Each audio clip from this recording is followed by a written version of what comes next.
Assalamualaikum warahmatullahi wabarakatuh.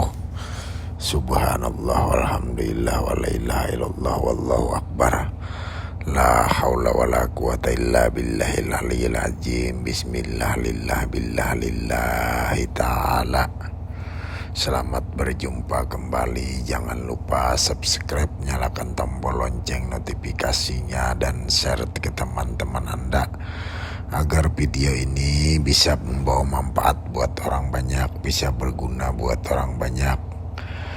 Karena tujuan saya membuat konten video ini agar orang semakin kenal Allah. Kalau orang sudah kenal Allah, orang itu otomatis akan berakhlak mulia, berakhlakul karimah, berbudi luhur. Semakin banyak kita mengenal ilmu Allah, mengkaji tentang Allah, mengkaji tentang Muhammad Rasulullah, maka kita akan mahabbah kepada Allah, mahabbah kepada Rasulullah, mahabbah kepada seluruh alam semesta, mahabbah kepada seluruh makhluk yang ada di alam semesta ini. Jadi tidak ada lagi niat ngebom negara, membenci orang, menghujat pemimpin, membenci negara kita, membenci orang. Nah, tidak ada lagi. Yang ada hanya saling berkasih sayang, saling bercinta-cintaan, saling mengasihi, saling menyayangi satu dengan yang lainnya. Apapun agamanya, apapun rasnya, apapun yang diimaninya, hendaklah kita saling bercinta-cintaan, berkasih sayang, saling mengasihi, saling menyayangi satu dengan yang lainnya. Adapun Tuhan menjadikan kita punya zahir dan punya batin. Yang batin itu ruh dan yang zahir itu tubuh. Ruh ini zat, tubuh ini sifat.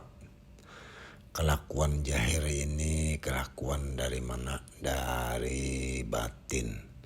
Kelakuan batin itu kelakuan siapa? Kelakuan zat. Siapa yang berlaku pada zat itu, tentulah zatnya. Zat itulah Tuhan.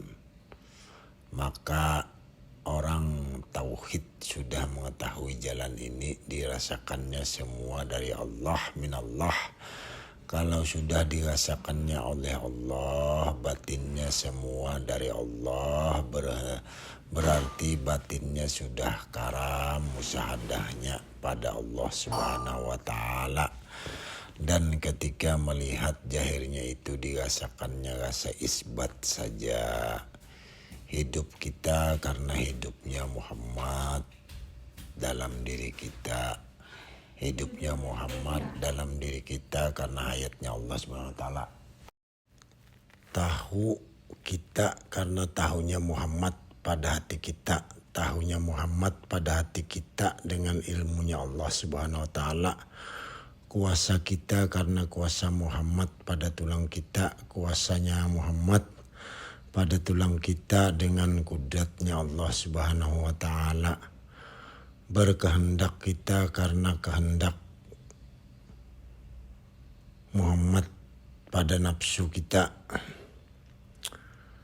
Berkehendaknya Muhammad pada nafsu kita dengan iradatnya Allah Subhanahu wa ta'ala. Mendengar kita karena pendengarannya Muhammad pada telinga kita. Mendengarnya Muhammad pada telinga kita dengan sami'nya Allah Subhanahu wa ta'ala. Melihat kita karena penglihatan Muhammad pada mata kita. Melihatnya Muhammad pada mata kita dengan basirnya Allah Subhanahu wa ta'ala. Berkata-kata karena berkata-katanya Muhammad pada lidah kita. Berkata-katanya Muhammad pada lidah kita karena kalamnya Allah Subhanahu wa ta'ala. Awal Muhammad adalah nurani menjadi ruh dalam diri kita. Akhir Muhammad itu adalah rohani menjadi hati dan diri kita. Dalam diri kita Zahir Muhammad itu adalah insani menjadi rupa pada diri kita. Batin Muhammad itu adalah Rabbani menjadi wujud dalam diri kita. Sedangkan anasir ruh Muhammad itu dapat dipahami dalam 4 kedudukan, yaitu wujud. Wujud merupakan penjahiran dari zat Allah menjadi rahasia pada kita, dan pada hakikatnya merupakan keberadaan Muhammad.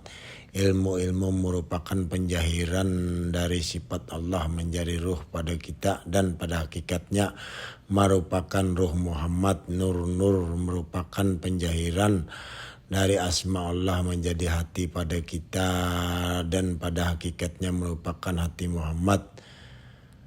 Suhud-suhud merupakan penjahiran dari af'al Allah subhanahu wa ta'ala juga adanya. Subhanallah. Allah adalah zat yang Maha Esa.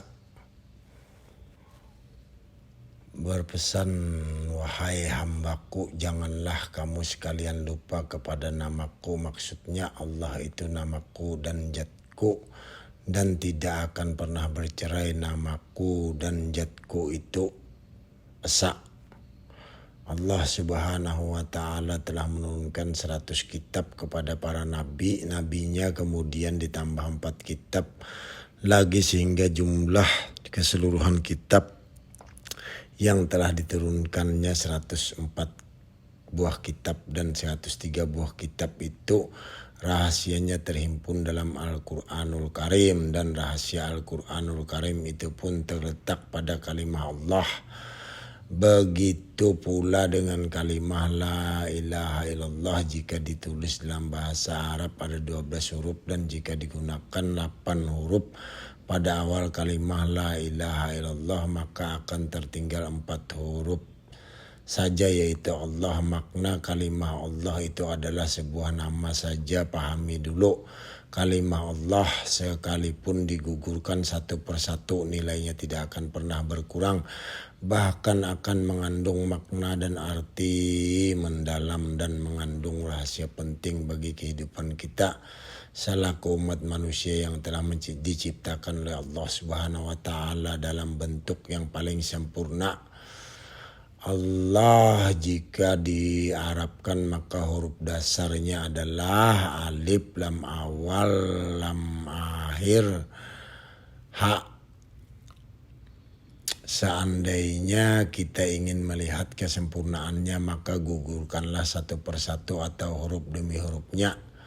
Gugurkan huruf pertama yaitu huruf alif, maka akan tersisa 3 huruf saja, dan bunyinya tidak Allah lagi, tetapi akan berbunyi lillah, artinya bagi Allah, dari Allah kepada Allah kembali segala makhluknya, semesta sekalian alam ini.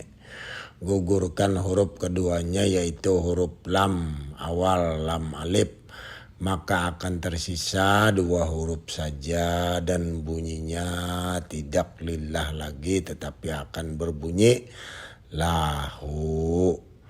Lahu ma fis samawati wal ardi, artinya bagi Allah segala apa saja yang ada pada 7 lapis langit dan 7 lapis bumi.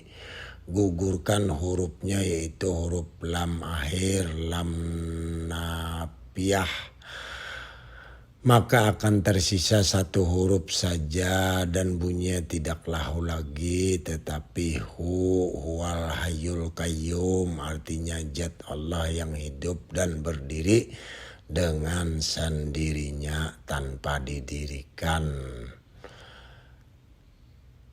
Kalimah hu ringkasannya dari kalimah huwa. Sebenarnya setiap kalimah huwa artinya zat. Misalnya Kul huwallahu ahad. Kul huwallahu ahad artinya zat yang bersifat kesempurnaan yang dinamai Allah. Yang dimaksud kalimahu itu menjadi bunyi artinya zat bagi orang sufi. Napas kita yang keluar masuk saat kita masih hidup ini berisi amalan batin, yaitu hu saat menarik napas, Allah saat napas kembali turun ke bawah tidak berbatas, dan ke atas tidak terhingga. pada kalimah Allah itu diguguhkan lam pertama lam alif dan lam kedua lam nafiyah, maka tinggallah dua huruf yang awal dan yang akhir di pangkal dan di akhir, yaitu huruf alif dan huruf ha.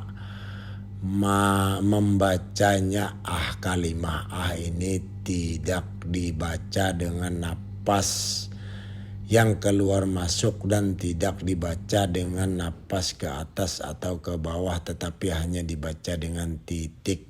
Kalimah jika dituliskan dengan huruf Arab menjadi dua huruf, artinya dalam bahasa disebutkan intaha kesudahan dan keakhiran. Seandai kita berjalan mencari Allah tentu akan pada permulaan dan tentu juga akan berkesudahan.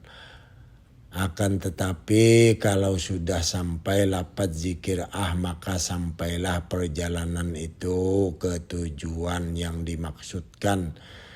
Silahkan cari guru yang ahlinya, silahkan cari guru yang benar-benar bisa membimbing batin Anda agar bisa sampai ke hadirat Allah Subhanahu wa Ta'ala, agar selalu mendapat rahmat Allah, mendapat ridha Allah, dalam lindungan Allah senantiasa fid dunya wal akhirat. Akhirul kalam, wabillahi taufiq wal hidayah. Assalamu alaikum warahmatullahi wabarakatuh. Wassalam al-fakir. Terima kasih.